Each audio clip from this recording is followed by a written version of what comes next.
তোমাদের বলবো গ্র্যানির বাস্তব কাহিনী সম্পর্কে। তো কাহিনী শুরু হয় এখান থেকে। এক গ্রামে জঙ্গলের কাছে নিরিবিলি একটি জায়গায় একটি বাড়ি ছিল।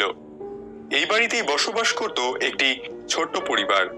পরিবারটিতে ছিল মোট 4 জন সদস্য, যাদের মধ্যে ছিল একজন ব্যক্তি, তার স্ত্রী সেলেন্ড্রিনা, তাদের একটি কন্যা সন্তান এবং সেলেন্ড্রিনার মা, যিনি এই গেমের গ্র্যানি।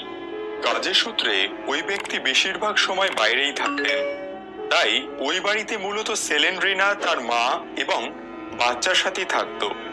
গ্র্যানি মূলত ওই বাচ্চাটির দেখাশোনা করতেন, কিন্তু সেলেন্ড্রিনার কারণেই পরিবারের নানা অমঙ্গলের উদয় হতো।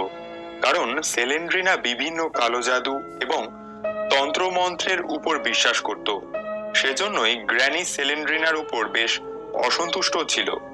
সেলেন্ড্রিনার মেয়েও তার কাছে যেতে তেমন পছন্দ করতো না। তো বন্ধুরা, এমন ভাবেই দিন কেটে যাচ্ছিল।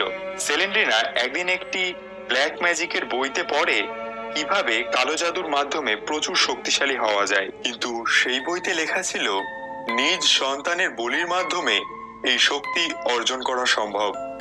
এটা পড়ে সেলেন্ড্রিনা অনেক ভাবনা চিন্তা করে অবশেষে তার সন্তানকে বেছে নেয়।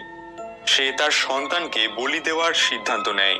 আগেই বলেছি, তার মেয়ে তার কাছে তেমন যেত না, তাই সেলেন্ড্রিনার তার সন্তানের প্রতি তেমন মায়াও ছিল না। সেলেন্ড্রিনা তার সন্তানকে বলি দিয়ে দেয়।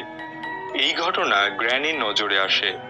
গ্র্যানি এটা দেখতে পেয়ে চেঁচিয়ে ওঠে। গ্র্যানি সেলেন্ড্রিনাকে পুলিশের ভয় দেখায়। সেলেন্ড্রিনা গ্র্যানির এই কথা শুনে রীতিমতো ভয়ও পেয়ে যায়। সে বাধ্য হয়ে তার মাকে একটি ঘরে বন্দি করে রাখে। লোভের বশে সেলেন্ড্রিনা একদম উন্মাদ হয়ে যায়। দীর্ঘদিন গ্র্যানি ঠিকমতো না খেতে পেয়ে প্রায় মড়ো অবস্থা হয়ে পড়ে। এরপর একদিন সেলেন্ড্রিনার মেয়ের আত্মা গ্র্যানির উপর ভর করে। ক্ষোভে এবং রাগে গ্র্যানি সেলেন্ড্রিনাকে হত্যা করে।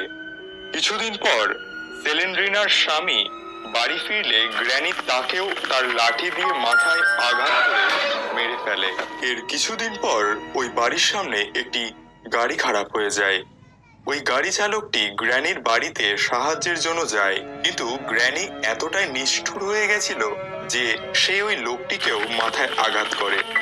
লোকটি যখন জ্ঞান ফেরে তখন সে একটি চিরকুট পায়, যাতে লেখা ছিল আর মাত্র 5 দিন। অর্থাৎ ওই বাড়ি থেকে 5 দিনের মধ্যে না বেরোতে পারলে তার মৃত্যু নিশ্চিত। লোকটি বুঝতে পারে ওই বাড়ি থেকে তার বেঁচে ফেরা অসম্ভব, তাই সে ওই বাড়িতে একটি চিঠি লিখে রেখে যায়। সে লেখে কিভাবে সে ওই বাড়িতে এলো। 5 দিন পর গ্র্যানি ওই লোকটিকেও বলি